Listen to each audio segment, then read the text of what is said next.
Il y a une dizaine d'années, désherber des céréales était une simple formalité. Aujourd'hui, avec la simplification du travail des sols et les rotations de plus en plus courtes, intégrant beaucoup de cultures d'hiver, rendent des situations de plus en plus difficiles.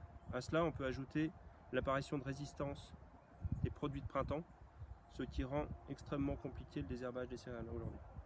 Afin de donner les bons leviers à nos adhérents, la coopérative Terre d'Alliance a mené une expérimentation sur laquelle nous allons comparer du labour et du non-labour avec du décalage de semis. Je vais commencer par vous présenter la situation en TCS sur un semis de mi-octobre. Alors ici, nous avons l'exemple d'une parcelle qui n'est pas désherbée. On a fait des comptages, on est pratiquement à 2500 épis de raies gras au mètre carré. Et comme on peut le voir, l'impact sur le rendement sera majeur. Nous avons une référence technique, axial pratique à 1,2 litre. Jusqu'à encore il y a quelques années, on était sur des situations d'efficacité proche du 100%.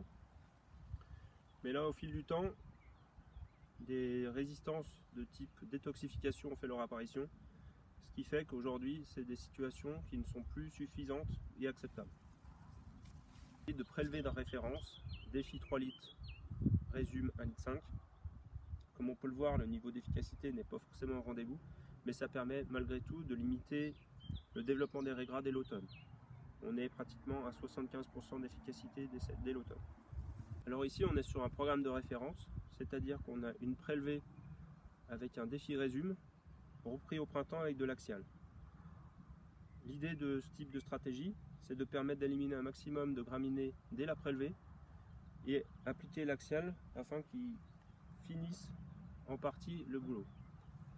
Malgré tout, étant donné qu'on est sur du TCS, sur des situations très compliquées, on peut voir que le résultat n'est pas pleinement satisfaisant.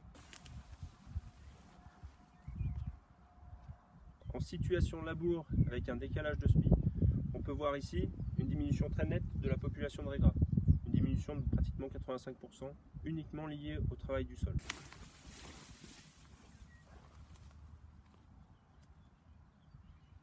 Même en situation de labour avec un décalage de semis, on peut s'apercevoir que l'axial à 1,2 litre ne permet plus de contrôler efficacement les raies gras.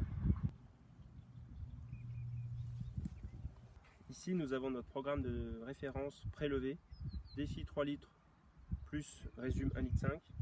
Et comme on peut le voir, dans des situations où on est en labour avec un décalage de semis, le niveau de désherbage est pratiquement acceptable. Ici, nous avons notre programme de référence en 2 passages, 3 litres de défi plus 1,5 litre de résume en prélevé, repris avec de l'axial 1,2 litre. Dans des situations en labour avec un décalage de semis, on a un niveau de désherbage qui est tout à fait satisfaisant.